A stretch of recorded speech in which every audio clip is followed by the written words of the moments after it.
Hey everybody, this is Charlie Musselwhite, and you're listening to Athena After Dark. I ain't lying.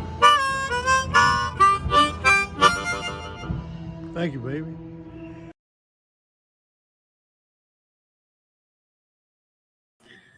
Hey everyone, welcome to Athena After Dark. That was the great Charlie Musselwhite. What an intro. I so adore him. Don's over there shaking his fist. You okay, babe? Yeah, babe. I hope you all had a great week. I can say we sure did. It's wonderful to be here with all of you, and we have a great show tonight. So let's kickstart this baby and get it rolling. All right. So first of all, I do want to say, yes, it's my birthday. Thank you to everyone for all the wonderful text messages, posts. Extra thanks to my wonderful hubby and my kids and my grandson for giving me what I asked for my birthday, which was a nice, relaxed day, enjoying all of them and the love and the laughter. They fill my heart. So there's nothing else like it in the world. Hey, Dennis, how are you? Okay, so roses. Don grows me roses. There's my kids. We went to dinner. I love it. He's pushing the buttons. He's pushing my buttons tonight. We love that about him. Okay, next picture, Beth. You're so good. There's the kids at dinner. So they were going to barbecue for me and everything, and it was so cool. We spent a day at my daughter's farm. Of course, it was pouring rain. Then the electric went out. So we had a great day and then skipped the actual barbecue part, and we went to Texas Roadhouse. So let's see. We're going to the next picture here. We're good. There's my hubby. He's so good to me. Cowboys. I love him. Cowboys won yesterday. We were so happy. Yay. Okay. A photo bomb. I got my Dallas Cowboy socks on and my shirt. That's why we won. Yes. Got to have the gear on, at least in our house. And that's me doing my best to get the stubborn horse into the stall. She didn't want to go through the puddles. I harangued the cow. Well, he's a bull, but that's a whole nother story. So, hey, Jose, thank you. And, of course, at Texas Roadhouse, I was a good sport. They made me saddle up, and they sang happy birthday. I'll do anything for my children. That's definite. Thank you so much, everybody, again, for all the wonderful birthday love and joy. I appreciate it more than you know. So we're here in the studio. We're getting stuff set up, and we're getting all the furniture in and my little stuff. I had some stuff behind me, but it was making a crazy glare, so we're going to get on with the Fan 5 Good Things. I'm so happy about all this stuff. Hey, Barb, thank you for the birthday wishes. Okay, so our Fan 5 Good Things are brought to you by Techno Research, our wonderful sponsor that we love so much. So Gerald in Seattle, one of his 5 good things was I woke up today. So everybody sends me 5 good things, and I take one of them that I like, and I put them in there just so everybody knows I'm paying attention, and I read all your emails, and I'm grateful for each and every one of you. Marianne Rochester, she's excited, and one of her best 5 good things is her new puppy, Harley. So Cynthia in Vero Beach, she says she's riding her to her first bike rally ever, and that's Biketoberfest. I'm excited for that when I'm going to hook up and we're going to meet. So I love all the new riders. I love to be an inspiration and, get out there and tell you how many times I dropped my motorcycle or got in trouble, and we'll talk about that later. All right, Wayne, Cement City. That's in Michigan. Okay. He says, I test rode my first motorcycle today after completing my rider's safety course. So awesome. Congratulations to you. Buy whatever makes you happy. But do your best to ride a Harley Davidson because it's a great product. We got to support our American companies as best we can. Okay. And then Sarah, Albany, she said her dad just won a Sportster in a giveaway and he gave it to her. How awesome is that? Dads and daughters, it's one of the best things. So I was talking about how my Cowboys won yesterday. And so I don't really often watch too much football on Sunday. If my boys aren't playing, I'll catch highlights. But I did get a chance to catch something off the chart. So we're going to do a weird and good segment. Okay. So as I was saying, I was watching football last night. Cowboys won. Yes. So I figured I'd tune into the Chiefs game and see if Taylor Swift was there. She was. Imagine my surprise. They got a shot of her, and the man she was standing next to was wearing a Rat's Hole Show t-shirt, right? So all my chopper relatives, we've arrived. If you're not familiar with the Rat Hole Show and Big Daddy Carl Smith, please do some history. Check it out. The address is on the site right there. You can get the whole story on the Rat Hole Show. I remember my first Rat Hole Show was Daytona Bike Week 1983. It was and is a huge part of who I am as a builder and a biker chick. So check it out. And you see that photo right there. It's kind of crazy because, yeah, he's wearing a Rat Hole shirt. I think there's another picture there, too. You get a close-up. Look at that. Big Daddy Rat. So Taylor Swift's not doing she's doing great for, like, everybody that she comes in contact with. They sold crazy amount of tickets.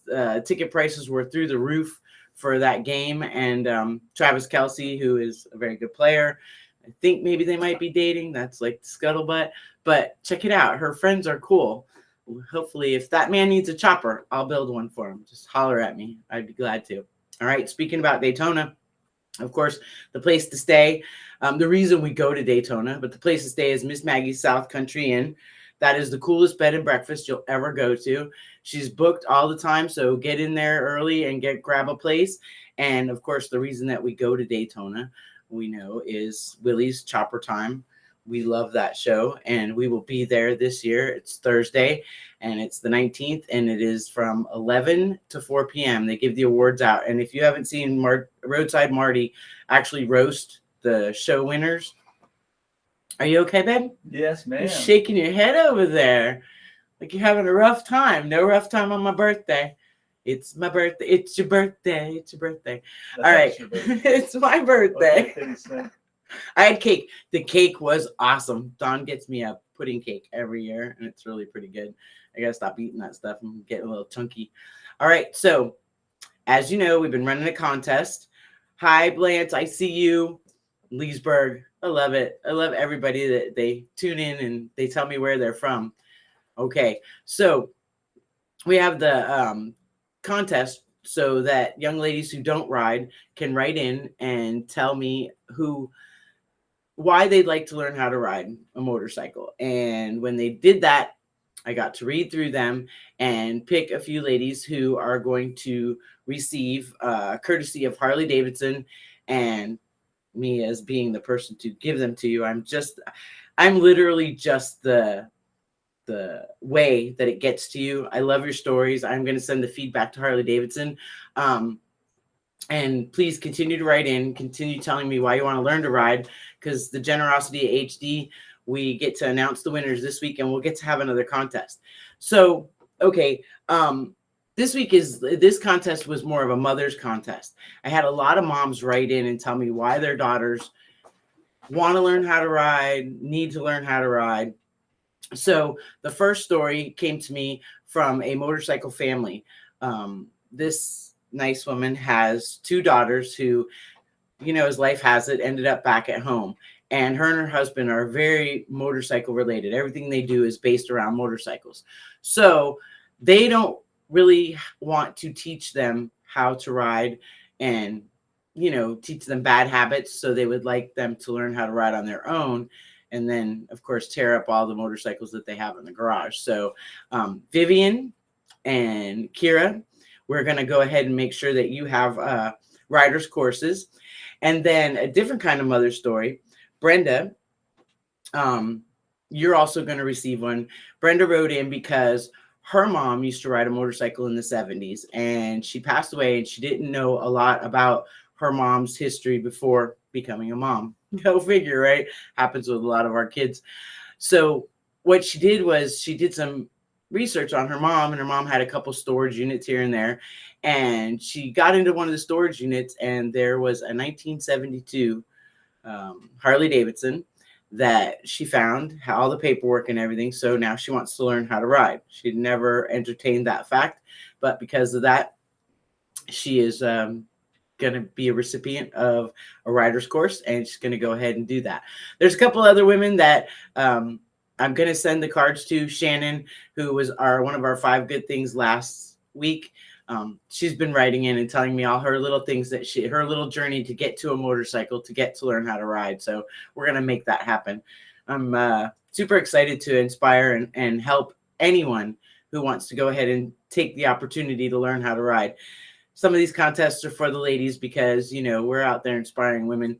When I was a kid, it wasn't as fashionable as it is now. So it's pretty cool. And as you guys all know, I like to get through all this good stuff because I love the guest. I believe that my show is all about the guest. We love to get to know who they are. And tonight we have someone super special here. So I don't know if a lot of you are familiar with Monster Jam, Monster Trucks. I'm sure anybody who's ever had a child in the house or is a big kid themselves knows exactly what I'm talking about. Well, our guest tonight for a long time was the voice of Monster Jam. He has Octane Mania. He does Rednecks with Paychecks. He's done some incredible things, not just as an announcer for a lot of these events, but he's also Navy veteran, which we thank him for his service, most definitely. He's hot rod for sure. There's a picture, Tex McDorman. So he's also an incredible pinstriper, a wonderful human being. He is so supportive of so many things that go on in our motorcycle community, in his own community. And I'm so happy to get to show you these pictures and then go ahead and bring him in. So, and I'm gonna help Don with the pictures because I put them all in backwards tonight because, you know, it's my birthday. Everything's backwards today. So, okay. This is a good one to start. So this is a charity that he loves to announce and that he supports tremendously. And this is the Miracle League Baseball. This is for challenged youth that has, you know, some have physical, they all have some type of issue that people would normally think slows them down, and it doesn't. Next picture. Okay, look at them out there. They're on the baseball field. They're playing. They do incredible things. So, and there he is announcing. And if you see his Facebook page, you'll see he says that's one of his best events to get to announce. So that's incredible. Now, Sanger High School, that's another one he does in his community. He also has a sign company, and they went ahead and they made sure that the high school marching band were taken care of. Look at this fantastic picture. There's so many thanks on his Facebook page from all the kids and staff and everyone in his community. They're just, him and his wife, Melissa, are so fantastic. They do so much. So, all right, there's his pinstriping tent that you can go to and have your motorcycle. And when I tell you, he is an awesome pinstriper. I would say the pinstriper from hell, but now he's probably the pinstriper from heaven for sure. Okay, here's some shots of him pinstriping. There he is. And poor Don, I put all the pictures in backwards. Am I making you crazy yet, babe? All right. Okay, so he also does art auctions. This one was with Jay Allen and a lot of talented artists. They do so much for charity, help our veterans, help our children. That's what really the motorcycle community is all about. And I love it. Okay. Over here, we have this one. There we go. There's some fans and stuff. And I don't know how many pictures are in there because, you know.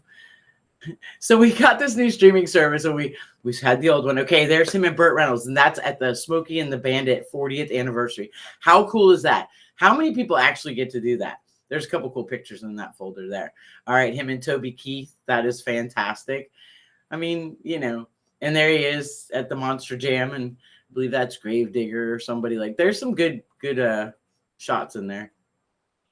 I got to stop watching the bottom. I'm going to throw up. Okay, there's Laura's the world's fastest bagger that he painted. Okay, and then that he did for I wrote it down. Hold on. I'm so sorry. I got so excited. That's so funny. You're so funny. And he's one of my favorite racers too. Yeah. Okay. So we'll ask him that. It was a retirement party for, I'm at a loss for words. See, I got all excited, damn it. Look at that shovel head. He painted that. That's how my brain feels. That's how my brain feels. I'm not even telling you how. So I had my birthday on a Sunday with the kids, but I had a birthday on Monday with Dawn, and oh my goodness, like, don't do that early in the day. Okay, there's the logos. Okay. Oh, there's him and his beautiful wife. This is at the Chris Kyle benefit. This is one of his favorite charities also. He supports Chris Kyle, was one of our Navy SEALs. He got shot at a gun range. Go ahead to the next picture. There's him with Chris Callen the night that he got his yellow shirt, gold shirt. It's not yellow, it's gold. My apologies. Yes, Tex is the man. Tex is one of the best old shipmates. Rob Talbot. That is so cool. Tex, thank you for happy birthday. He's texting me. Look at him there with legends. Donnie Smith and Dave Parowitz. I love that. That is so funny. I'm so glad you're all watching. And now this picture is special to me because this was when he was announcing one of my besties, Miss Laura Clock. She was the Grand Marshal at Sturgis this year. It was incredible. And he was up there on the tower and he was announcing her. And then she got up there and she spoke and we were all crying because it was incredible.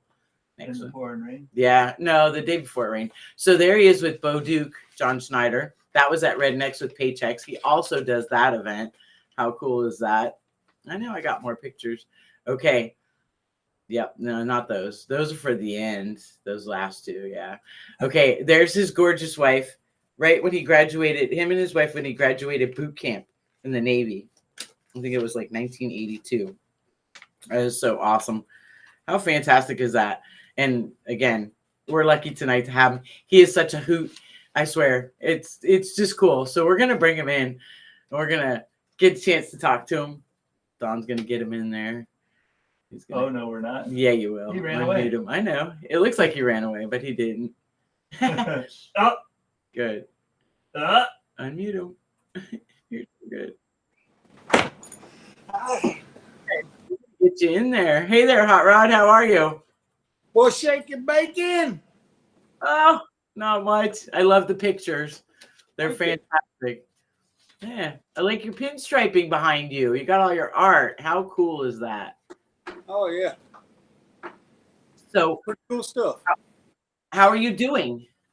I'm doing pretty darn fantastic, actually. Yeah, just working hard and staying out of trouble and trying not to get caught by the cops. So that's what I'm doing these days.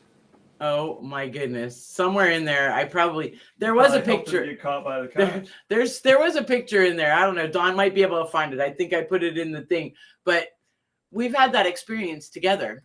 Yeah, That's one of our first meetings. Actually, we met, hung out for a bit, and then you got me in trouble. there you go. We did, what did he call it? A California roll through a stop sign, and then we proceeded to go around a couple of corners, and then they finally caught us. And so, yeah. Oh, so you were evading police also. We were slightly evading police, Slightly. but Unbeknownst. and it was so funny because there was one skinny cop and one very, very, very, very large cop. So I think he was the guy that used to do the commercials for Kool-Aid, like when they come busting through a wall hollering Kool-Aid. Yeah, I think that was that guy. Yeah, that was him. I didn't think he could catch anybody. And what did he say? The skinny cop said that he was run and the other one was capture or catch or something like that. Yeah. That was too funny. And you, of course, I thought we were going to jail right away because what did you say to him? You were like, man, I saw you get out that door and you were coming and coming and coming and coming. And you kept coming out. That was funny though, because at least we got out of it. We explained to them that you were riding a jockey shift shovel head and that you stopped. Just you didn't put your feet down. Yeah. And I followed along. Tell them I was new at it, and I didn't know that when you rolled to a stop that you had to completely put your feet down. That I was good enough that I thought on my shoulder head I could just pull up and balance for a second, take off. But then we both found out at the same time that you have to put your feet down. Oh, even though you stopped. And my husband loved that because every time we go riding, we'll stop and he'll be like, you rolled right through that stop sign. You just rolled on the right. And I'm like, but I stopped. He goes, yeah, but you didn't put your feet down. Yeah. I know. Yeah, my wife says that stop sign means to stop. And I said, well, I thought it was merely a suggestion. If you could, please stop. Yes, for sure. They were real nice about it though. Yeah. They were really kind and friendly for sure. Yeah. I enjoyed that. So what have you been up to? Well, I have, like you had talked about earlier, we've had the Chris Cobb Memorial benefit that we got done this year. I've had quite a few monster truck shows that I've been traveling to, and this is the time of year right now. We've got 7 of the Miracle League baseball games that I go and announce for them. And the big thing that we gear for kind of at this time of the year, right before the Miracle League baseball season starts, is we had Rednecks with Paychecks, last weekend. So it's about 4 days up in St. Joe, Texas. We get well over 40,000 people that come, and they just bring their big monster trucks and their big side-by-sides and go play in the mud and have competitions. And I'm lucky enough that I've been announcing the event for them for 11 years and have had a wonderful time doing it. It's a great cast of characters that we have out there. And so we just had that, like I said, last weekend. And so kind of coming off the heels of that, we got the Texas Outlaw Series of racing that I think we've got round number 7 coming up this weekend on Saturday. And we got several more monster truck shows still left to do this year. And here, I guess, the end of this month, we have our Sanger celebration in town. So I go host that for the city here. Been doing it for 5 or 6 years or so. So yeah, we're busy all the time. I mean, between my announcing and our sign company and all of my painting and stuff that I do, we stay. It's just never seems like there's much rest around here. And that driver you were trying to think of was Kevin Harvick. Kevin Harvick. I see, and he's one of my favorites. I was like, because I was telling Don earlier, I was like, oh man, it's so cool. Like he was at his retirement party. He did all this stuff, and he's just like, And yeah. I'm like, are you listening, babe? And he's like, yeah, I'm doing this though. I'm getting these cords plugged in. I'm like, oh, okay. And then it was kind of fun because I left Rednecks at about 5:30 in the morning, came home, changed clothes, and then drove to the NASCAR track. Well, actually, I rode my shovelhead to the track. That's about 35, 40 minutes from my house here, the Texas Motor Speedway. And I had 2 film guys with me from Finland. So they came 2 days before Rednecks, and they filmed around here at the house. They're doing a documentary on Rednecks, and then a portion of it is on me. So they spent a couple of days here filming around the shop and then doing some of the crazy stuff that we do here. And then we went to Rednecks. They went to the NASCAR race. They had never been to one. So I showed them around the pits and the garage and stuff a little bit. And then I left to come on back home. They had a flight they had to catch at 5 o'clock. So we had a busy week. We also had a Discovery Channel film crew there filming us as well. And so I think they had probably 10, 12 people there filming during Rednecks. They've got a show that they're doing right now. It's basically about the mud life, the mud family, and doing all the crazy stuff that they do at these mud events all over the country. And so I was fortunate enough to be part of that Discovery Channel filming out there. So yeah. That's so cool. And monster trucks. So in the 80s, the mid 80s, I drove a monster truck once. I drove it through the mud a couple of times. It wasn't like Bigfoot or anything like that. It was a truck that the guys put together because everybody was doing, like here in Florida, we have the Mud Fest. They have so much stuff. Yeah. This is redneck. Other than Texas, this is like the next redneck central there is, I'm sure. Anywhere past Palm Beach. We have a big crew of people who come from Florida up here to Rednecks 2 times a year. AJ D'Amico, he's down from in between, I think, you and Miami, down there somewhere, and he comes and he brings his big monster trucks up. They're technically called mega trucks, but they are, for lack of a better term, they are monster trucks. I mean, they're running, 7-foot tall tires, big horsepower motors, and they come up every year. We've had the last couple of events. We've had this big Texas versus Florida tug of war competition, and the last 2 times we've had it, Florida is one because they bring some really stout competition. Some guys come out of Louisiana, so the Richards, him and his dad come. I mean, there's so many people that come from down in that south part and come up here to be a part of the mud that we have here. But there are definitely some Florida rednecks. Oh yeah. And our tires weren't as big. I mean, our tires were like 4.5 feet, but I'll never forget. They were like, you won't drive that truck. And I said, if you call it toxic shock, I will drive the truck. And I did. I drove it for like 4 times, and then they buried it. And one of the guys took it and he buried it all the way up to the doors. And I was like, okay, I'm over that. I don't like being dirty like that anymore. Forget it. Skip it. I decided I want to get greasy in the garage instead. So Yeah. it was fun though. I always got stuck cleaning up the trucks though. That was the bummer part, you know. Everybody go. I didn't drink as much, so everybody go get hammered, drunk, and I'm hosing out the trucks. You know, it's like, okay, well, that was fun though. I always enjoyed it. My kids are totally into all the mud stuff. My son's into motorcycles. My daughter, she lives for mud. That's like her. Every time she says, "Mom, Mudfest is coming," I'm like, "Oh, I get the kid. That's awesome." You know, I love my grandson, but it's an adult. Hey, I was going to tell you something too. Dave, the guy that owns the Texas Roadhouse down there, actually in Coconut Beach off of Lions Road where y'all were at for your birthday. Yeah, he told me that you were there. Because, see, we do a lot of sign stuff for Texas Roadhouse. Some of the stuff that we do. So he had called and told me that you were there for your birthday. So I had already even known that you were there. So kind of funny. How cool is that? That's funky cool. Small world. And the kids, they said it too. And I don't know that everybody gets a choice, but the waitress walked up and she's like, "Will you do the saddle up?" And my son's like, "She doesn't get a choice." She's like, "No, she gets a choice." I'm like, "Yeah, I'm a good mom. I'll go for it." We had fun. I love having fun. That's the good part of it. That's cool that you do the signage for them. I didn't realize it. And I love the trailer that you did for the marching band. That was incredible. Well, you know, our little town here, we're in a small town, and we did a barbecue trailer earlier in the year for the high school barbecue team, who they went and won. They have like 6 barbecue competitions. Or they can do 6 things, I guess, like chicken and brisket and pork and different things like that.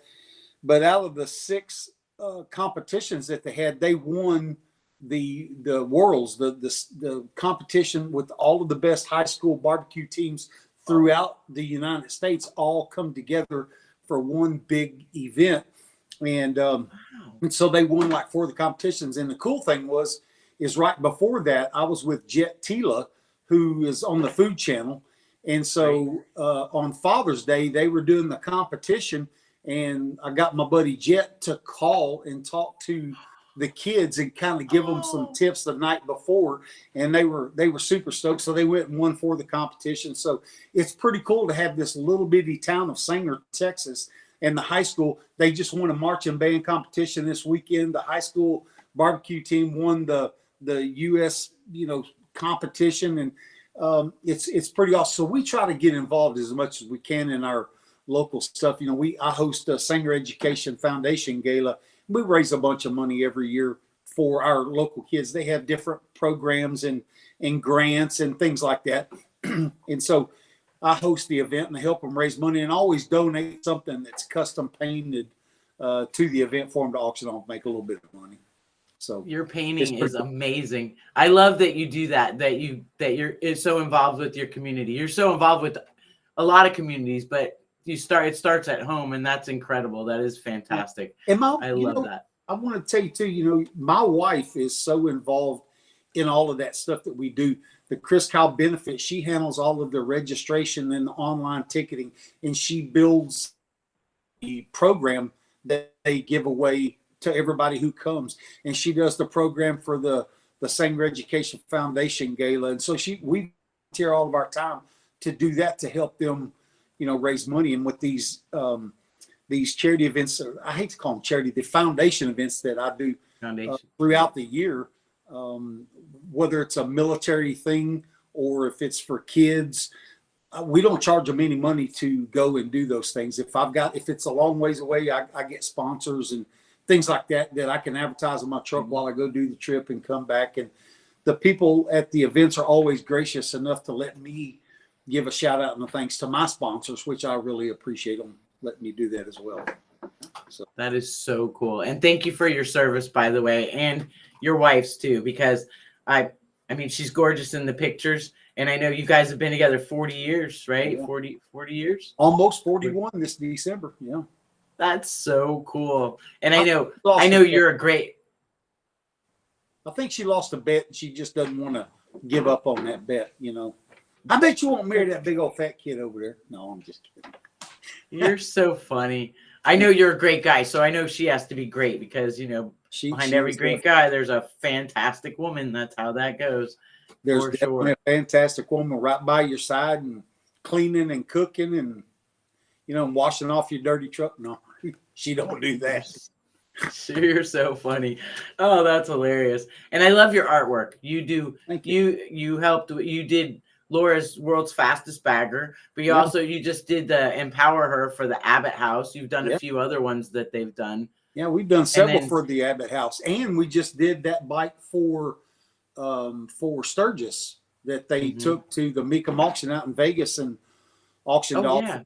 yeah. And so we designed that. I got a picture of it somewhere. Oh, this is kind of cool. I'll show you. I love it. So Oh, look at that. yeah. How So cool. yeah, so Laura and her team up there at the Abbott House help them with horsepower.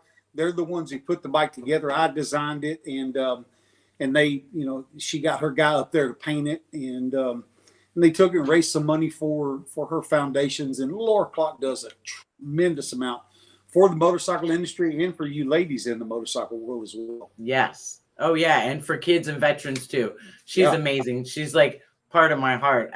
There isn't anything I wouldn't do for that woman. For my birthday, you know how on Facebook they do pick a charity to do fundraising. I picked helping with horsepower. That's my thing. You know, something I just saw something poke up on the screen that down there said Jacob Smallwood said Tex is the man. Jacob and I worked together at Monster Jam, and he was such a great guy, him and his wife Courtney. Now he has a daughter that's racing in a side-by-side series, the same kind of thing that I announce up here. So it's cool to see Jake, and I know you were giving shout-outs to everybody. So, hey, what's up to you, Jake Smallwood, you and your daddy, Randy and Courtney. I love y'all. Great people out there in California. I love it. That's awesome. I love to see everybody here. And that's cool. His daughter's doing the side-by-side. My grandson, he's ready. He's got a little grave digger. He's 5, but, you know, they started small. Yeah. So you ready for some questions? Let's go. All right. We're going to do just for fun to start. Dogs or cats? Neither. None. Okay. No. Horse? Pig? Cow? Eat them. I like to eat them. I love it. You're I got a awesome. lucky cat All over right. there. Apples or oranges? Chocolate. Oh, okay. I like that. Hotel or camping? In my RV. You do have you tote that little thing around with you. You had it in Sturgis, Yeah, right? I've had big toter homes and stacker trailers and all that. Now we got a small camper. I've got a real nice guy, North Texas RV Repair, Ken Menhanet. They sponsor us, and so they hook us up with a camper or a motor coach or whatever we need. We've had this camper here for about 7 or 8 years, and I like it because it's relatively small. It's like 30 feet, and it can get in and out anywhere. I've had those big things that are 74, 78 feet long, and I've had 3 different toter homes. Man, just sometimes it's a pain to get them in and out of places. Yeah, and it fits. Like at Sturgis, you were just pulled up right next to the house. Pulled it up next to the house. Had a campground, but instead I just stayed out there with all y'all crazy people at the house that the city gave Laura to. I know, and it was what an honor to be there to see her. Yeah, what an honor to be there to see her celebrated as the Grand Marshal. I mean, that was just only like the 3rd woman ever. Third woman ever. Yep, most definitely. Okay, slow, fast, or faster? Well, I guess it depends on what you're talking about, but I'm never in a hurry to get anywhere. I get there whenever I get there. Okay. But I leave early enough to be early. My granddad used to say, if you're 30 minutes early, you're 15 minutes late. Okay. I'll go with that. Did you hear that, Ben? I hear it. His grandfather is a smart guy. That's too funny. Okay. Sunshine or moonshine? The morning's out in my cantina drinking coffee. Okay. All right. In the morning. Yeah. Okay. What is your absolute favorite song? Probably Thunderstruck by AC/DC, because every show that I open up, that's like my intro song. So when I do a big salute to the troops, and then we always do the national anthem and then the Pledge of Allegiance. Whatever show I'm at, if I'm at a monster truck show, I say, "Are you fans ready for monster trucks?" And when they start screaming, then it hits right into that song. If I'm racing, "Who's ready for racing?" And we bounce right into that song. So luckily, my son, who's Critter, who's my music producer, he's the one that plays all the music. So he's got all these songs for different parts of the show keyed up. And to me, I'm so excited when that show starts and bam, when Thunderstruck hits, it's time to go. That is awesome. Okay, what's your favorite road food? So one of the things that I have eaten for absolute ever, and I don't know why, is, and most of the time it's kind of hard to eat it sometimes, but I like pork rinds, jalapeno pickle quail eggs, and chocolate milk. Jalapeno pickle quail eggs. Quail eggs. Quail eggs and chocolate milk. And those things are like that. They're like tiny, aren't they? Yeah. But you I have don't to tell you my need son to about be that. either on a motorcycle when you're done eating them or in a car by yourself. Oh, And the chocolate milk. I get the chocolate milk for makes sure. everything Definitely. just slide right on through, you know. All done. Right. Exactly. Okay. So if you were a cocktail, what would you be? Well, I don't drink, so I would like to say that I would be ultra light natty. Okay. You know, kind of thin, skinny, and easy on you, and not big on your waist. But I'm probably a full flavored White Russian or something. I love it. I think that was the the saving grace when we got pulled over. And they Yeah. took our word for it too. He's like, "How much you had to drink?" You're like, "I don't drink, sir." He's like, "And you, young lady?" I'm like, "I don't drink, sir." And they just left it at that. I was like, wow, Yeah. surprised. But he didn't ask if we had chocolate or anything right before that. He just assumed because I was fat that I drank. That's funny. And for some people in my past, my dad loved White Russians, and we went to a bar one time, and they were out of regular milk, and the bartender had chocolate milk, and she made chocolate Russian. That was the reason I had to stop drinking. Don was a good sport. He'd hold my hair, but it just got to be too much, too little. I'm a 2-drink drunk. I drink 2 drinks and I need a hangover for 2 weeks. So it's not even fun. So, okay. So now we're going to get into the serious questions. How long have you been riding? 47 years. I started riding when I was 13 years old. How'd you get into motorcycles? Well, my grandfather rode all of his life, and my mother had gotten hurt on a motorcycle when she was about 16, and so she said, "You will never, as long as you live in my house, you'll never ride a motorcycle." And my granddad said that if you don't ride a motorcycle, you're a sissy. Okay. And I said, "Well, mom won't let us." And he said, I don't care what your mom says. You're going to learn how to ride a motorcycle, and I'm going to teach you." So yeah, I learned how to ride a motorcycle from my granddad. And the first time that I took off, and I mean, we rode many times around the block and up and down the alleyways and stuff. And I was 13. He said, "Well, you know, there was something I needed at home or something." And he said, "Well, just jump on the motorcycle and take it." And I said, "Grandpa, I can't do it. I mean, I'm 13 years old and I'm riding to the house. What if mom sees me?" Oh, she won't. And when I was on the way back, a black bird, a crow or something, flew right in front, hit the windshield on it and bounced up and scared me to death. I didn't wreck, nothing happened, got home, but I was scared to death that my granddad was going to be, you know, pissed off and disappointed and all that because I had, you know, messed up his motorcycle. But when he saw a little black feather on there and then some blood and then blood on the top of the helmet, he said, "Dude, as long as you're okay, that windshield can be replaced. So let's keep on riding." And so that's what I did. How cool. That's awesome. How did you get into pinstriping? I think I was 12. My dad took me to a hot rod show in Brownwood, Texas, where we lived at. I grew up and was raised in Brownwood, Texas, which is central Texas, right in the middle. Brownwood Lions High School Class 82A. That was a long time ago. And he took me to a car show down at Riverside Park, and I was more interested in watching this guy who literally, if you just saw the guy walking 30 feet away from where he was at, you would have thought that he was homeless. His clothes looked terrible.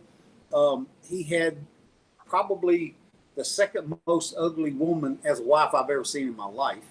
And she looked as rough as he did. And they had a van, doors open, a ratty looking dog.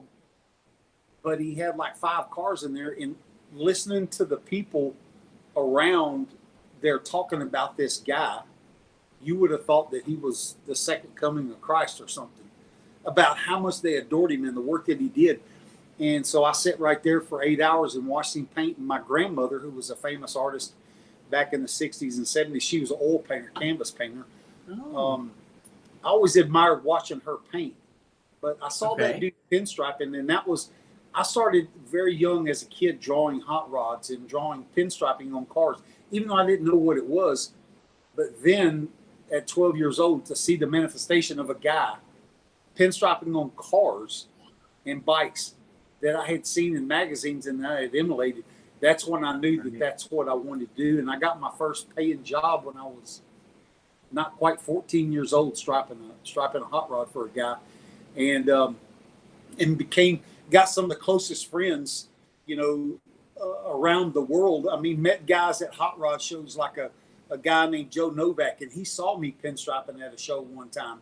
And we were up in like Gettysburg, Pennsylvania, and he saw me pinstriping. He said, "You got to come home and look at this hot rod that I've got at home and see about pinstriping." And so I went to his house, and we became very good friends with his family and stuff, that we went and spent Thanksgivings, at their house one year and then our house the next.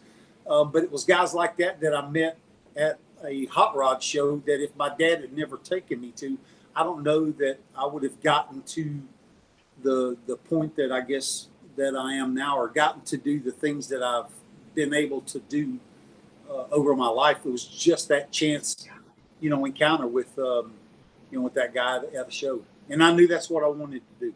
I knew it, but I didn't know that you could make a living at it. And I knew that somehow I had to do it in a different way than what that guy, had. So that's why I showed up to shows with, almost $250,000 rig, and really cool displays, so that you'd get that division. And I know we're kind of off the subject, but you'd get that division of people who would walk up to your booth and they look up and they see all this stuff that you got. I mean, I have a VIP section where you could drink beer and water all day long as I was pinstriping on your bike or your buddy's bike. Right. They would drink less than $20 worth of beer, but spend $350 or more on the job. But learning how to pinstripe on those things and learning how to run a show was just a reflection of what I had seen that guy doing. And I knew that at one point I wanted people to walk up and look at all the stuff and go, I can't afford that guy, and walk away. But then there's that guy that's riding that $100,000 motorcycle wearing a, $150,000 watch and a, $10,000 pair of boots. And he looks and he goes, yeah, that's the dude that I need to paint my shit. Right. Now, do you remember the guy's name that was in the van with his wife? I have no idea who it was. And they're back in those days in the late 70s, early 80s, there were only a few pinstripers that were from Texas. And the guy, he could have been passing through from somewhere else. I don't know. Never know. Who was. Yeah, never know. So tell me, how did you get into announcing events? I had been painting monster trucks and doing artwork for them for years. When I was in the Navy in Virginia Beach area, I got out of the Navy, and we had such a good sign and pinstripe business that I ended up staying there, my wife and I and our kids, for another 10 years. And I was Dennis Anderson with the Gravedigger. He lived, right behind us, and his mom and dad lived close. And then he got a shop in North Carolina. And so I was down at his shop all the time painting monster trucks and painting the front of his shop to say Digger's Dungeon on it. I didn't create and do the artwork for Gravedigger. I did many, many other trucks, but there was a guy that was a friend of mine for a long time named Bob Bennett. And Bob used to drive one of the Gravedigger trucks, and he drove a monster truck for a guy named Willie Towns, who's actually fixing to be inducted into the Monster Truck Hall of Fame. And I painted trucks for these guys for years. And then when Bob Bennett moved out of driving and crewing a truck, he went to work for Monster Jam and asked, they asked me to come to Las Vegas to a World Finals, and I went. And next thing you know, some of the bosses there said, hey, we think that guy. At that time, I had bleach hair and my beard was different. I looked really like Guy Fieri. I'd been like that for a long time. And they said, we think he needs to be an announcer. So they booked me in and started get me to do announcing. And the very first show I did was in Columbus, Ohio, in front of 35,000 people. And it never in my entire life been on a microphone ever. Holy shit. Yeah. Wow. Yeah. That's slightly intimidating, right?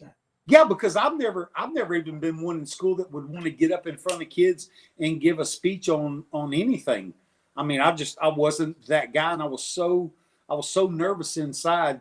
I knew what I wanted to say, and I knew what Monster Jam's reputation was, and I didn't want to let anybody down. And I think in the end, I realized that then starting off, I truly, really and truly was not good enough for Monster Jam.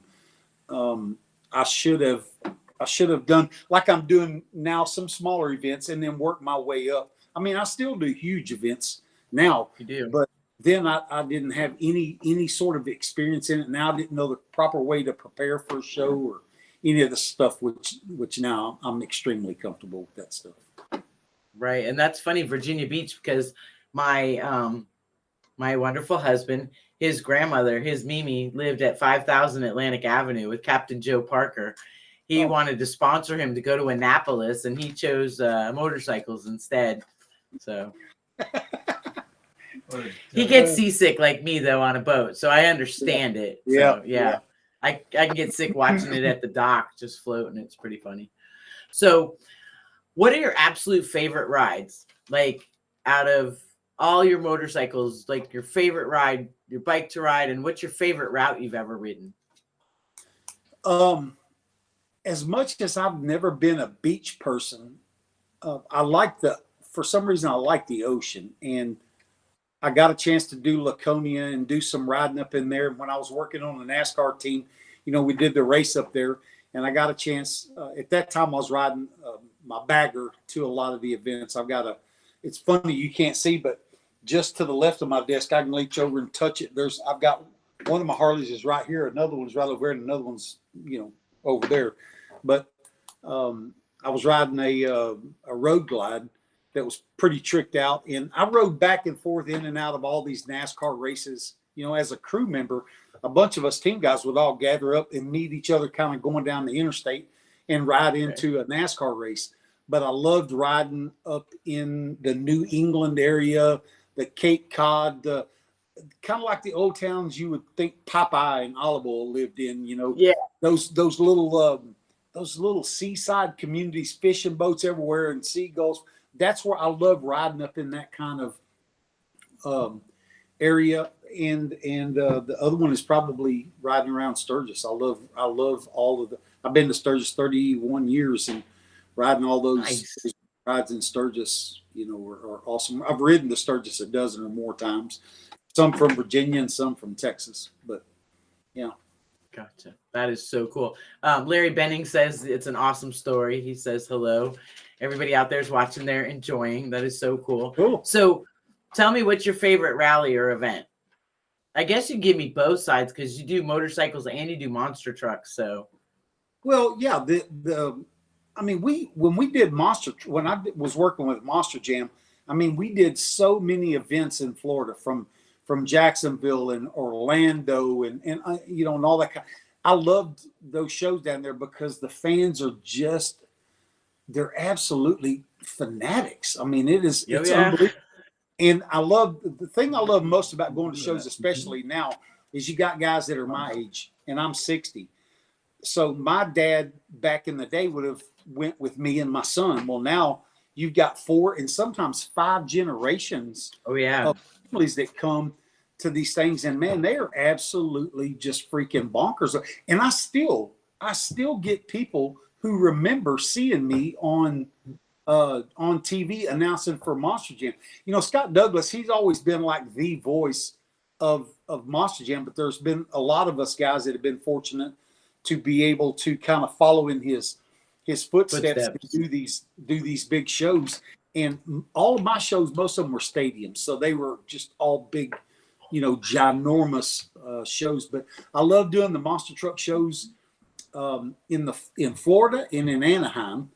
And my motorcycle events, my favorite one by far is definitely Sturgis. I did Daytona for about 16 years. I used to set up on Beach Street right there at Lloyd's Cadillac, by Lloyd's Cadillac. Oh yeah, it was Jim Betlock's you know, spot there, and I set up there for years.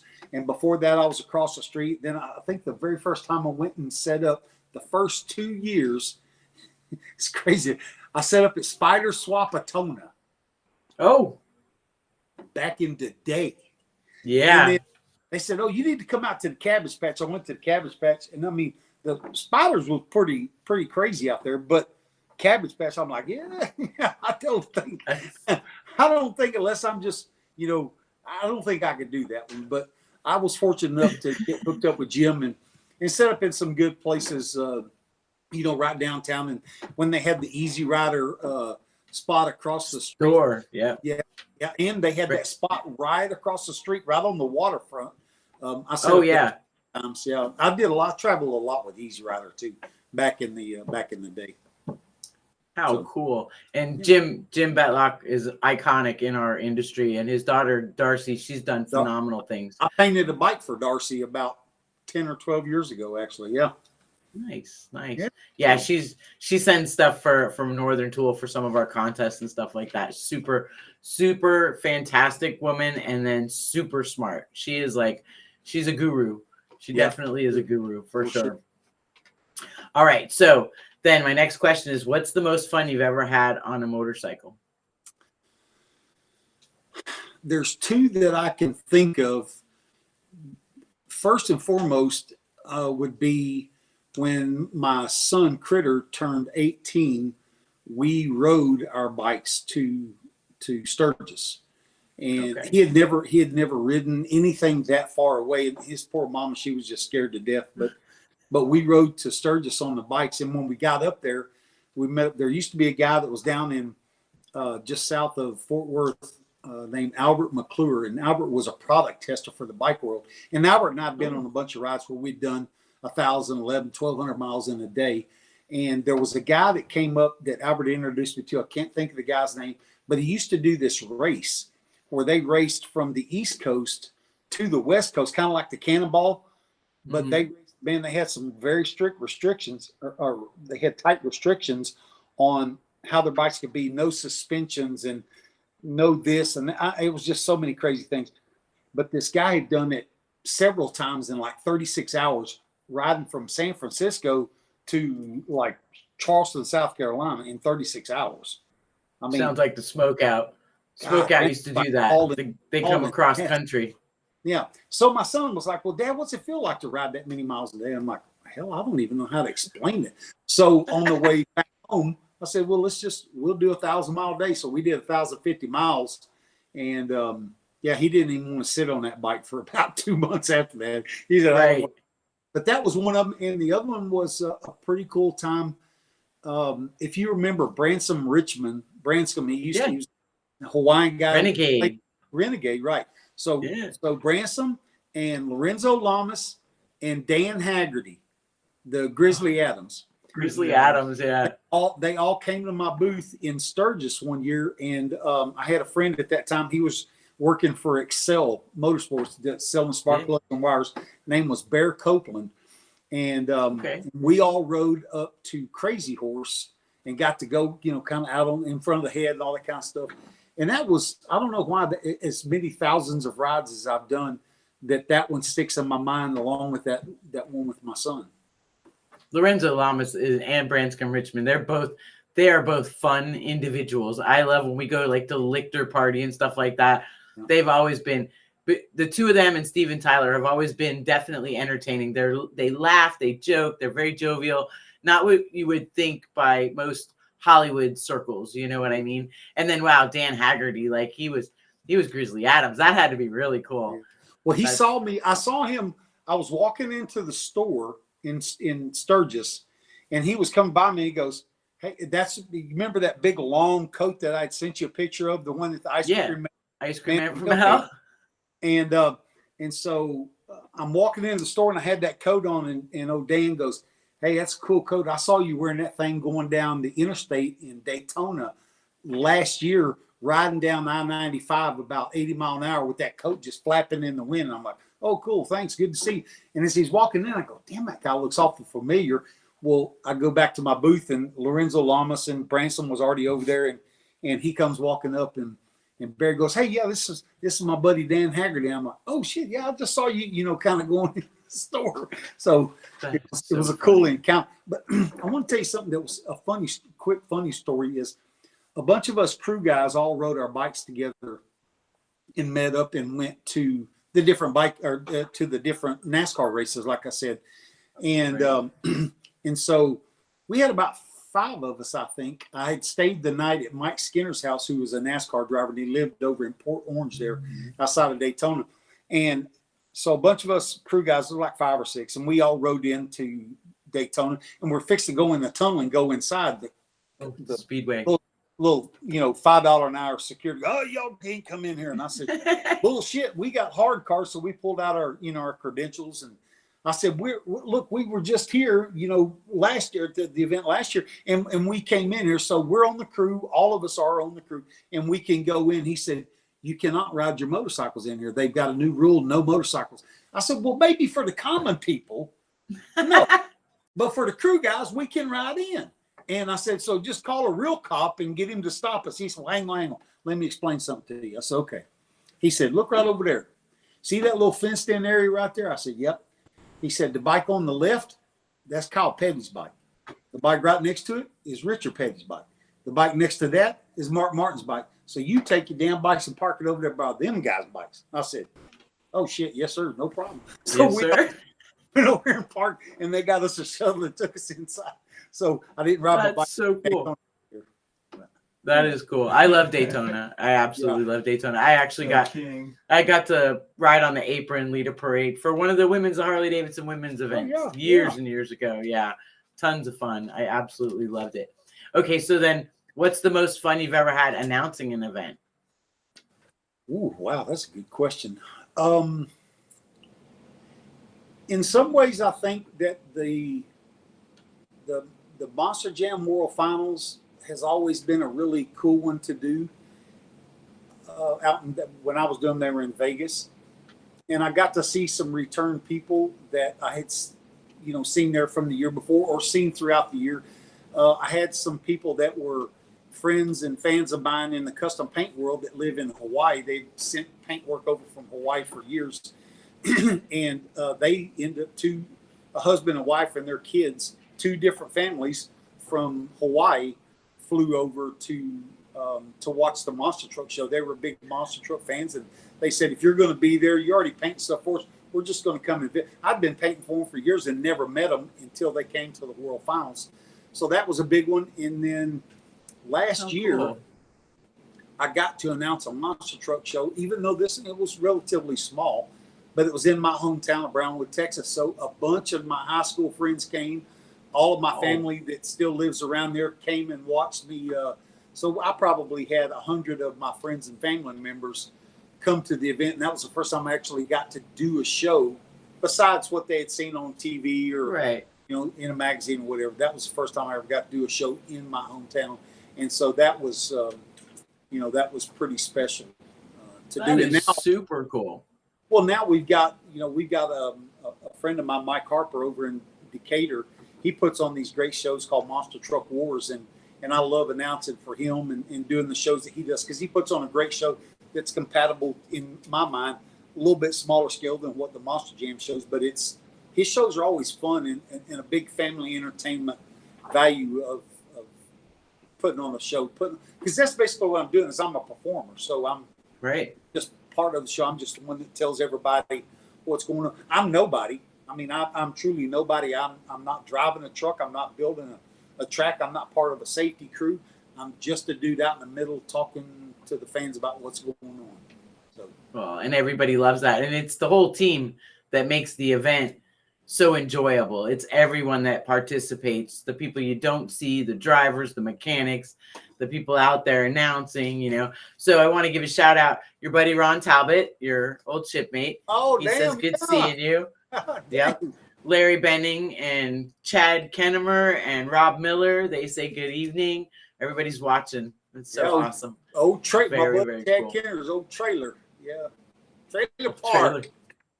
I love it. It is so Yeah, cool. Rob, All right. he was one of my chiefs, my bosses whenever I was in the Navy, and big, huge baseball fan, really good dude. He's probably one of the most inspiring guys, you know, while I was in the military. That is so cool. It's nice too that you guys, you know, they follow what you're doing and you get to see him and stay in touch. The internet's good for that. I'll give it that for sure. For sure. All right. So who is your childhood hero? You know, that's kind of so I've never really been one for a hero, I guess. Okay. But probably somebody. Who would you think would have been my and every other boy's childhood hero, or somebody you looked up to in the 70s? Who do you think it would be? Evel Knievel. Yeah.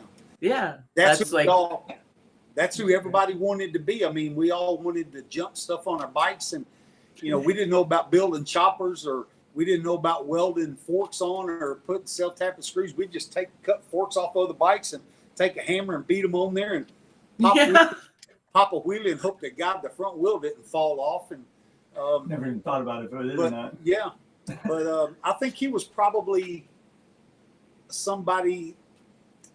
I wasn't a big sports guy growing up. I mean, oh, and hey, by the way, hell yeah with them Cowboys. oh yeah, love it. Sitting right in front of me, in front of my desk, are two chairs from Cowboy Stadium that have about 20 autographs from different players. And down on the floor, I've got a big, huge hunk of concrete, weighs about 50 pounds, that was out of Texas Stadium, Cowboy Stadium. That was the Ring of Honor, and I've got 6 Ring of Honor Cowboys names that are autographed on it. That is so cool. Our first wedding anniversary, I had gone to the Breast Cancer Foundation too. We were doing a build for them that we did live in Daytona with a bunch of girls. And I went and I did like the stadium tour, and I brought back Texas turf because it's not AstroTurf there. It's Texas turf. And my husband pouted so bad. He's like, I'm the Cowboys fan, because his dad, they lived in D.C., and his dad actually has a picture of the Hogettes dumping him upside down in his Cowboys gear at like 10 years old. It's horrible. I just nominated him for Fan of the Year because he doesn't quit. And he knows everything that they're going to do or should do, and, you know, all that stuff. But so that for our first year anniversary, I took him for a stadium tour. I got him the cheerleader tour, the stadium tour, the locker room tour. He threw passes. He got to see where Roger Staubach signed his contract because that was his hero. And then for 1 year for our anniversary, he got me a Bob Lilly jersey, a signed, autographed one. So yeah, it's definitely Cowboys house. Well, in our bathroom in there, going in my shop bathroom, I have a framed autographed Randy White jersey. That's hanging there, and I've been fortunate enough to host a bunch of celebrity events that old Cowboys, you know, come to. And so it's I love being in this area because we have so many Cowboys up here. Herschel Walker, right? Herschel Walker's a very good friend of mine. I've done a bunch of paint work for Herschel over the years and done some pretty cool stuff. And later on, when we're talking, I think there's a picture that I had sent you of me and Herschel. I want you to pull. I got to tell you the story about that. But anyway, I think I got that one up there. Some of them were hard to load because they were in a different format. But I got some of them up there. I'll tell you a quick story. There's a picture of me sitting in a makeup chair. And what it is me and Herschel we were in New York and we were doing Fox and Friends, the show. Okay. Painted a truck for Herschel that he's giving away, and we were doing a contest and we gave one away to a first responder and one away to a veteran. And so, me and Herschel are sitting in the green room, and Herschel said, "Hey, in a minute, you know, Tex, they're going to come and get you and put makeup on you and fix your hair and stuff." And I said, Well, Herschel, my hair's fixed, and I can tell you right now they're not putting makeup on me. He said, "No, Tex, I'm telling you, they'll fix you." I said, "Herschel, I'm not getting any damn makeup done. I'm just telling you." So they come and get Herschel, and they take him back. A couple minutes later, hey, Tex, come on back. And so we get back there, and I tell the lady, I said, "Look, I don't want any makeup." She said, "Well, you got some hairs that are sticking out. Let me just lay them down." So she did her thing. She said, "Hey, you got a little glow on your forehead right here. Let me just put some powder on it." And she said, "Because it's shining." I said, "Oh, yeah." So she put powder. She said, "Oh, and your cheek and right on the tip of your nose." And so she's doing her thing. And I thought it was powder. And I looked at it and I said, "Hey, lady, that's not powder. It's tan color." She said, "I know, we got to knock that glow." So Herschel, he steps around the corner and he took a picture. And he takes a picture of me getting this makeup done. The funniest thing though is you can see me, the back of my head, and then the mirror showing my reflection. But then behind me, over my shoulder, you can see him holding the camera up. And I absolutely love that damn picture just because of the that is awesome. And what I'm going to do too, because on the website now, we got the website all set up. So I'm going to do a little gallery of photos from each guest. So I'll make sure that one's in there for sure. Okay. Definitely. Okay. Okay. So we don't do heroes, but who was your motorcycle inspiration? Like, probably there was a guy, he's not really a motorcycle guy, but his name is Earl Hall, and he used to race like these hydroplane boats, and he lived over in Hampton, Virginia. And Earl and I worked on several bike projects together. And Earl was he's a mechanical wizard. Now he's got his son Connor, who's racing in ARCA, and he's trying to move up to cup racing. But Earl is he was a great racer back in his day. And their mom, I mean, they're all of them are competitive. The daughter, she does jumping horses and all kinds of stuff. But the dad, he was the first guy to ever have a street bike. And this thing was like 130 horsepower street. Now, this is in the early 90s, way before Merch Motors built these 130 cubic inches. But if you remember Spider-Man, Larry McBride, who was a dragger. Larry McBride lived and was very good friends with Earl Hall. So cool. They built Earl's bike, and Earl had an air shifter on his damn motorcycle in probably 1992. And he sold the bike in like 2004, and just this past year ended up finding it and buying it back. But it's it's a bike that when you look at it, you know that bike was built in the early 90s. The solid wheels, those grips and all that kind of stuff. So I would say, Earl was a big guy. Eddie Boomhauer was he was a Harley guy that didn't want to conform to Harley's standards of building shops the way they needed to be built. He had that old kind of bike shop. He'd had a Harley business, I think, since about 1850. He'd have one forever. And that guy, he could run around and tell you all this different stuff, these motor parts that were laying all over his shop. He goes, "Oh, well, that one goes to that panhead, and one goes to, this one goes to a knucklehead." And he told me one day, he said, you're not going to ever be a true biker unless you ride a pan or a shovel. I mean, a pan or a knuckle. And I said, okay. So, matter of fact, on the wall, there is a panhead primary hanging up there on the wall. And right below, hanging on it is a 1923 Indian Scout primary. But that primary up there, Eddie Boomhauer gave that thing to me in like, I don't know, probably 1988 or 89. He says, "Okay, here's the start to your panhead. It's right here." And that's as far as I got is that panhead primary right there. I love shovel heads, but no panheads. Shovel heads. I'm a shovel head girl. I love my shovel head. I like them.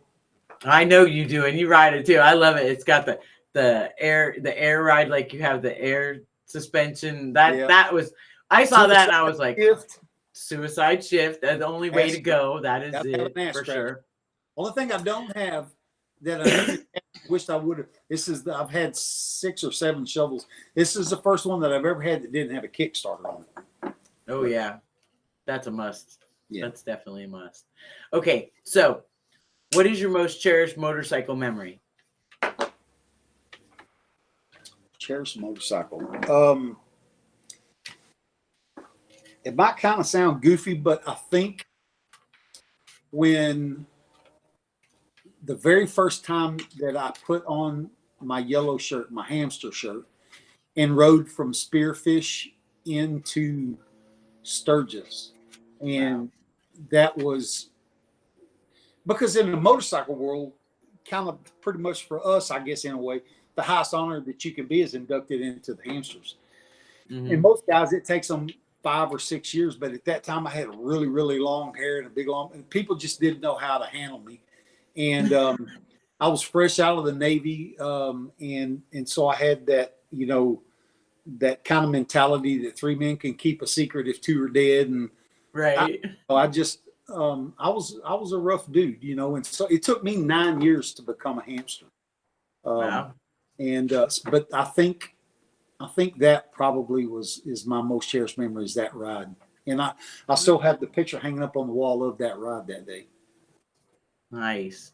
So then, what's your most cherished pinstriping memory?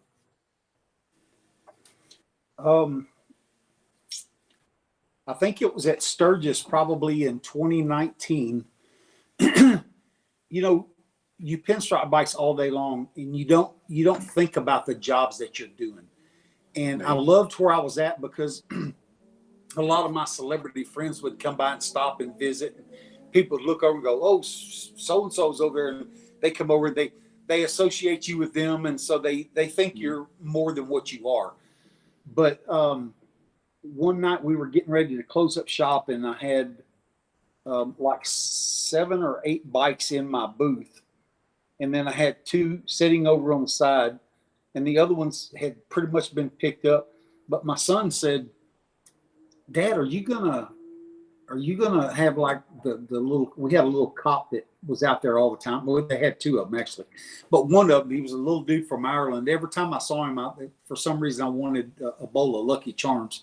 But he was literally about that damn tall, and Murphy is his name. And he'd walk out and go, "Hey, there comes Murphy," you know. And he said, "You gonna have Murph stay over here by the booth, or is one of us gonna stay up?" And I said, "Hell no, we're just gonna shut the lights off and go to bed. I guess I mean, we can tell Murph to hang out over here." And he said, "Well, Dad, I was counting a little while ago, and we got like $1.2 million worth of motorcycles in our booth right now." And I said, "What?" He said, "Yeah, this one's, you know, 150, and this one," it kind of went on down the line. And he said, "Yeah, Dad, we've got over $1 million worth of bikes in our booth."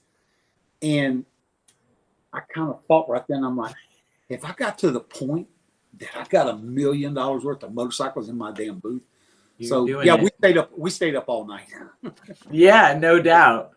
That's awesome. And there's a guy that's a hamster, Greg Wick. He lives in Rapid City, and he'd been trying for 4 years to get me to pinstripe a bike for him, and finally he got Clockworks to build him a bike, a really cool purple bike. And we had it all. We scheduled this thing 3 months before Sturgis, a certain time for him to bring, because he's a busy dude. He's got, you know, several businesses that he runs in Rapid. And so he brought his bike over in another one after this. It was raining cats and dogs. And so we pulled his bike inside my trailer and we pinstriped it in my trailer for like 9.5 hours. Oh, shit. In the trailer, pouring down rain. But the other one that I was going to tell you about was they were getting ready they were having a bike show the next day. And so 2 of my friends that had ultra custom bike, all hand built, hand formed tanks. And ironically enough, both of them had not a stitch of paint on them. They were all bare metal to show the work that had been done. Right. And so they had brought them out and said, "Hey, Tech, can we just leave them at your booth? And then tomorrow we'll pick them up." They were having a show inside of the where I set up that in Sturgis, was across the street from Full Throttle at the Kickstart Travel Plaza, that gas station. Right beside it, before it was the Beaver Bar, it was the Thunderdome. And they were having a big bike show over there. And so they were going to leave the bikes, take the truck, come back the next morning, put the bikes in the show. And we were going that night actually to the Aerosmith concert at the Buffalo Chip. Buffalo Chip, yeah. Because one of my friends is Steven Tyler's bodyguard. That was the night that Steven Tyler, in the pouring rain, fell off the stage. We were there for that. Remember, babe? Yeah. So, yeah. so my buddy sends me a picture and says, "Hey, where he fell is where you guys would have been standing at in that little pit there, right in front of stage." Yeah. But the most fun part of the evening was we decided not to go to that, and so I don't know if you know a really famous photographer named Tom Zimberoff wrote a coffee table He did a book. Yeah. Art of the Chopper and stuff. I have them. Well, he was at my booth, and I mean it was raining cats and dogs, and he was on his bike, and so he went up in the camper. We didn't have anything to do. We fixed dinner and we sat at the table. It was me and my son and Zimbrov and my two bike building buddies. And Tom grabbed out his iPad and said, or he said, "Let me see some of your pictures of the cool stuff you did." So I grabbed my iPad out and started looking through it. I said, "Why don't you get your iPad out and show us some of the cool photographs that you've taken?" So he started showing us photographs on his iPad that he had taken back in the 60s and 70s of people. Like there's a cool picture where he is shooting. Well, actually, the first picture he showed was the backside of the mamas and the papas, the backs of their heads. Oh, and then there's him with the camera on the other side. So you get, him in the picture. He said, but that picture is showing context so that I can show you my view. So then he shows his view showing the front side of the mamas and the papas. And behind him is Stevie Wonder, who picked up the camera and took a picture of that whole thing. So for literally, I'm not kidding, Athena, for 5 hours, he would flip through his iPad and say, "Oh," and he'd tell us these great stories about these pictures and the times and in the things that were going on during that picture. And even though it doesn't have anything to do with pinstriping, it was at my pinstriping booth in Sturgis. And I think that those three things are my most crazy pinstriping memories. That is so cool. That's what draws them into, that's the common denominator, the art, the motorcycles, so much stuff. And he's iconic and his photographs are, unbelievable. Okay. So if you could go back and tell your 25-year-old self something, what would that be?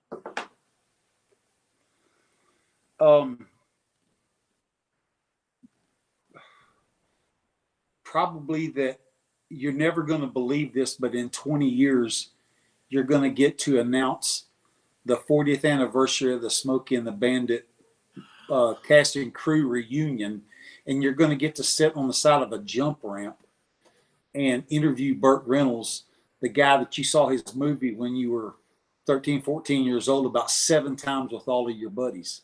That's probably what I would tell myself. How cool is that too? And Don's gonna pull that picture up. But we're all about Smokey and the Bandit. Like my grandson's 5. He's like, "Oh yeah, let's watch it," because now it's that and Top Gun and things of that nature. Are you looking to see which one? Well, we took my buddy Bobby, Bob Bennett, I was telling you about from Monster Camp. He drove down here from Chicago, and then him and I got in the truck making our way to Georgia to do this show. We took the route that Smokey and the Bandit took from Texarkana all the way down to Jonesboro. That whole back road, we drove the entire thing, and got there. And it was there's a stunt guy that put the whole thing together. They had about 45 stunt men there that had done every major motion picture that you can think of since about 1982. All of them were there. And Oliver Keller's a good friend of mine who I got him into monster trucks, driving some monster trucks, but he is a very famous stunt man, and now he moved back to his home in Switzerland, and he still does stunts and movies and stuff. But he's the one that put all that together, and all of the money went to a veterans organization. So it was cool. We got a bunch of sponsors and paid for us to go out there, and it was awesome. So yeah. That is so cool. Okay, so if money didn't matter and you could take a road trip on your motorcycle anywhere, where would you go and with who? 2 places. One is I would love to take my wife to that Cape Cod, shoreline area, and go and see and do some of those kind of things. And I've been trying for 10 years. Dave Perowitz has a big fall foliage run up there in Cape Cod. And I would love to go like 4 or 5 days ahead of time and go ride some of that. before we come down and actually do Parawitz's event down there that him and Jody put on. And the other thing is I would really like to go. My favorite place that I've ever traveled whenever I was in the military, and I've deployed, 6 times or 7 times, whatever it was.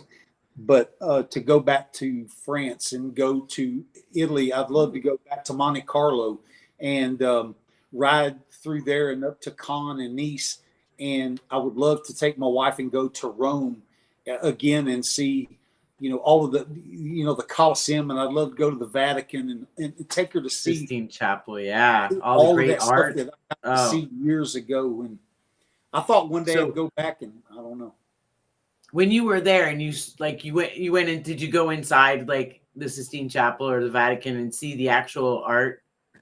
Oh yeah. And we got to know a lot of when I was in the military, we got to do some stuff with the Swiss guards over there. And so they took us actually down under the Vatican where you saw where the other popes were at.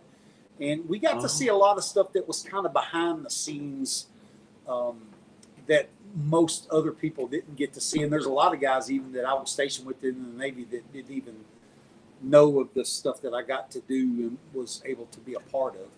My job in the Navy, I did one thing, but I did many other things that not very many people even knew about. Right. And the artwork had to be breathtaking, especially as an artist, like, someone who loves, I imagine you love all kinds of art.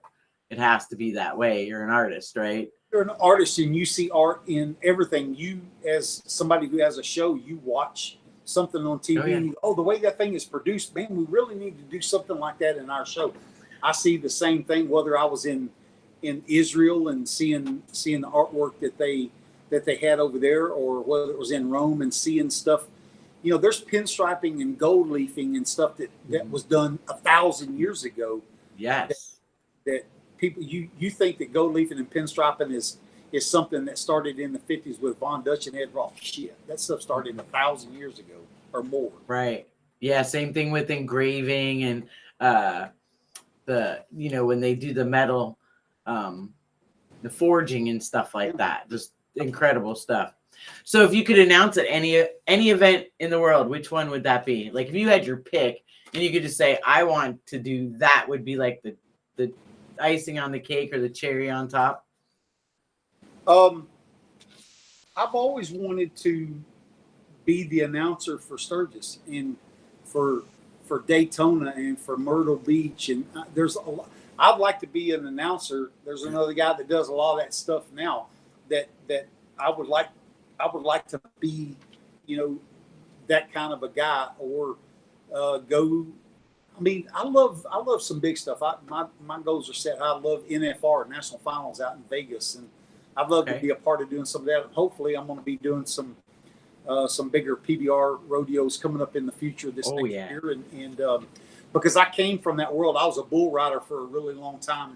Were you? Yeah. And how cool! Started doing it when I was young, and so I'd love to get back into doing some rodeos. I barrel raced, not riding in them, right? But there's a guy's job years ago that I wanted, and I would still love to do it in NASCAR. He is he's like the goofy guy. He runs around in the garages and in the pits, and he gets to interview the fans, and he bumps into some of the drivers on pit road and gets to do some fun stuff.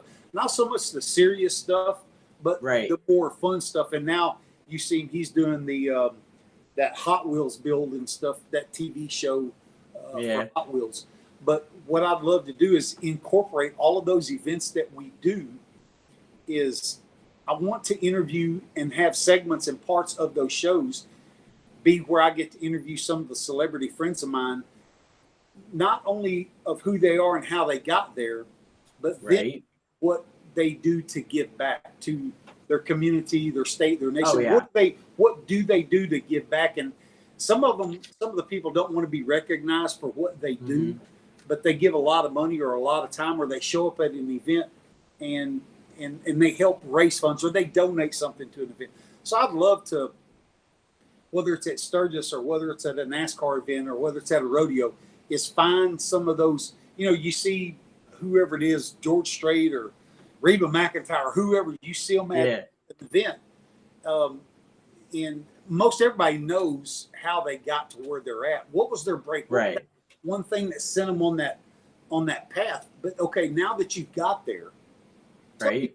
tell me something that you do for other people, and how do you do it? Because there are people out there, I see them all the time, and ask me, how to get involved in, whether it's a veterans charity or the Miracle League. How do you get involved in doing some of that stuff? And a lot of times there's easy things to do that people never really even think about. Right. It starts with doing the research. Yeah. Yeah. And that's the coolest part, to want to do something like that, to show how people give back. That's why I do this show, because everybody knows, like, they know that you're the voice of Monster Jam, or they know that you're, a pinstriper, but to get to hear the stories about, what you like and the things that inspire you and what you would do if you could, or, that for me is something that's very cool. I love that. All right. So we're getting to it. Tell us something about yourself that most people don't know, please.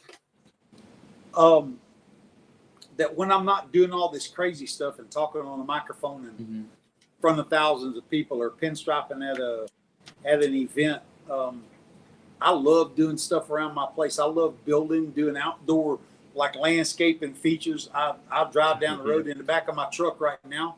I got a shovel and a bucket, and if I drive down the road and I see a cool looking flower or something on the side of the road, I dig the thing up and bring it home, and I plant it somewhere. And that's our chicken coop that I just built for my wife Melissa, and got some chickens out there. And awesome. I love decorating and taking. I've got an old 23 Plymouth over beside our house over here, and it's got cactuses and wildflowers and all kinds of crazy stuff growing out of it. And so I think that most people, when they see our place, that's like our sidewalk going up to our cantina, and we've got a lit courtyard out there. That's a 41 Ford pickup bed that we've got vegetables and how flowers and cool stuff in it, and of all different kinds. And so I love messing with that kind of stuff, just digging in the dirt and building stuff. I love taking stuff. My neighbor told me last week, said, "You're the only guy I've ever met that can take absolutely nothing and make it into something crazy cool to look at." I love it. Yeah. That's art too. That's, and it comes from your soul. It's something that, it's a gift that you're given, and a lot of people just pass right by it. They're so busy with everything else, they don't take time for that. I was going to say too, that maybe the people who really don't know me or see me like at an event indoors, they don't know how much I love good cigars. I don't drink, never have done drugs, but I like good cigars. And because there was many nights sitting out there in Sturgis that I love smoking cigars. And that's my thing in the evening. I go sit in the cantina, and my wife, Melissa, comes out there, and we hang out when it's nice outside, and we watch TV out there, and I smoke a cigar and she drinks a glass of wine. And, yeah. That's awesome. That is so cool. Well, lastly, if you would tell us, the audience and myself, give us your 5 good things that you're grateful for that are good in your life, we greatly appreciate it. I think probably, like most anybody would say, is the thing I'm most appreciative of is my family. And I've got great, grandkids, and I'm lucky enough I get to pick them up every day from school, and some mornings I get to drop them off. I've got one that just turned 16, and he's driving now. He worked for us during the summer in our sign shop. How cool. But I'm thankful for the family, and more importantly, I'm thankful for a wife who has been with me all this time and was supportive when I had all these deployments that I had to do. And the shows that I travel to now, and I'm gone for a week or 2 weeks, or, I literally last year, 3 different times I came in from being gone 4 days, from doing a show somewhere, 5 or 6 hours from here, and then changed clothes and took a shower and jumped on the plane and flew somewhere else to do another show. But another thing is, I think that if you do good by people and you don't try to cheat somebody, and you go, unfortunately, you can't go by that thing of just a good handshake like you used to could, even though that's the way I still do business. I think that the world is full of more good people than it is bad, but you gotta have schmucks and knuckleheads in your life to make you appreciate the good ones. Yes. Just got to have, the bad guys, or you don't need cops, or you don't need lawyers, you don't need jails, and you don't, Right. I mean, it's all of those things that you got to have to have a balance. And I don't know if I told you a story, but I used to come back from bike weeks, and I would have pink slips in my wallet, and it might be $5,000 worth of pink slips. And it was somebody would say, well, what event are you going to next? Because I want to get some more pinstriping done, whenever I see you next. And I'd say, well, just tell me what you're wanting to do, and I'll just go ahead and do it. And then you can pay me whenever you can pay me. Can you pay me in a month? Can you pay me in 3 months? How can you pay me? And, I can definitely, I'll have you paid in a month. So all I do is write their name and how much they owed. I didn't write where they were from. I didn't write a phone number. I didn't write anything. And then as the check would come in, I'd take their little pink thing and just throw it in the trash can and keep on going. And the craziest thing is, Athena, I never got stiffed. So Yeah. I did right by somebody, hoping that they would do right by me. And Yes. and lastly, no matter, my granddad used to say all the time, "You see that girl over there?" I said, "Yes, sir." She said, "See how pretty she is?" "Yes, sir." He'd say, "Somewhere somebody's tired of her crap." So what I took away from that is, everybody out there's got problems. Mm-hmm. And you never know at the face of it how bad they're feeling. If they're feeling bad, or they're feeling really bad, or what, so I guess just try to have some compassion for your fellow man, even though my job, sometimes I make fun of those people, but I make fun of myself. So my thing is to make everybody laugh and have a good time, and hopefully you don't piss somebody off too much. You are fantastic. You're good at all of it. You definitely are. I've seen your pinstripe work. I've gotten to hang out with you as just a person in the world. I've gotten pulled over with you. I mean, I have to say, my vote for you to be the voice of Sturgis, the announcer for Sturgis. You announced Laura in that tower, and everybody was captivated. Everybody. So I think that we got to work out making that happen. And Lance Baxter, he's one of my best viewers. I love him to death. He says that your stories to inspire people would be a great show. Like what you're saying, how people give back. So that's fantastic. Well, all I can say is thank you so much for being here. It's a great honor to be able to call you a friend, and I'm looking forward to much more fun out in the world with you. I can't wait to meet your lovely, beautiful wife, Miss Melissa, and please thank her for her service. Thank you for your service. And thank you for just keeping us all entertained, and thanks for being the good guy that you are. We appreciate it. Thank you very much, and God bless our troops, and y'all stay out of trouble. Right. Okay, you do the same. Everybody, please follow Tex on his many adventures. I'll put the address back up on the screen as we close out. You have a wonderful evening, and I will see you and talk to you again soon, sir. Yeah, and come and hang out with me on one of my many Texpeditions. I'm ready. Don and I are there. Texpeditions. I love it. Okay, and the address is there, so you can check out his website. Also, Octane Mania, and look for him. Everything that he's got going on. Follow me, Tex McDorman on Facebook. Tex McDorman on Facebook. That's right. Yeah, you do Instagram too, right? Yep, it's the Tex Effects is my Instagram page, and you can follow me on there too. Yeah. Perfect. All right. Well, everybody out there, you do that. Thank you so much. I love you dearly. Thank you so much. You have a great evening. I'll talk to you soon. How incredible is that? Like, wow. And I'm so lucky. Everybody knows it. Everybody knows I tell you all the time, I am a lucky chick. Definitely. I have so many great friends, so many great people I meet. If you know someone that you think should be on the show that I haven't met yet, please definitely sign them up on the website. I give you my afterthought, and I want to thank everybody out there who's watching. Robert Miller, Connie, Barb, thank you all, for Lance for being here and participating. My afterthought. Here we go. Make a difference, even to the smallest degree. It's not only helping others, but it helps you. It fills up your soul. That's just one of those things, like Tex and I were talking about, the show that he'd like to do, showing people who give back. it's very easy to spend time, spend money, give what you can. Not everybody has a lot. Even sometimes just a little bit goes a long way. So remember to smile big and spread your sunshine, even on the rainy days.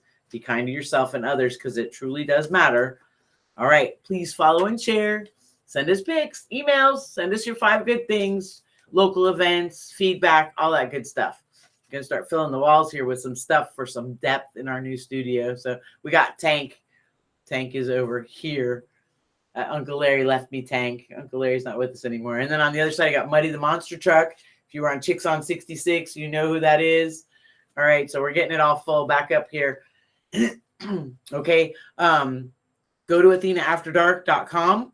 Definitely check out. We're going to start doing event photos and photos from our guests that they sent in, some that you didn't get to see, because we get a lot of pictures from our guests. I love it. It's fantastic.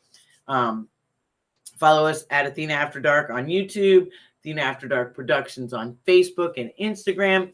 Thanks to our sponsor, Techno Research. Thanks for Tex McDorman for being here tonight. Tune in next week for another great guest. See the upcoming guests on our website calendar. It's up there. And love to you all. Thank you for watching. See you next Monday. Chopper on. Have a great week.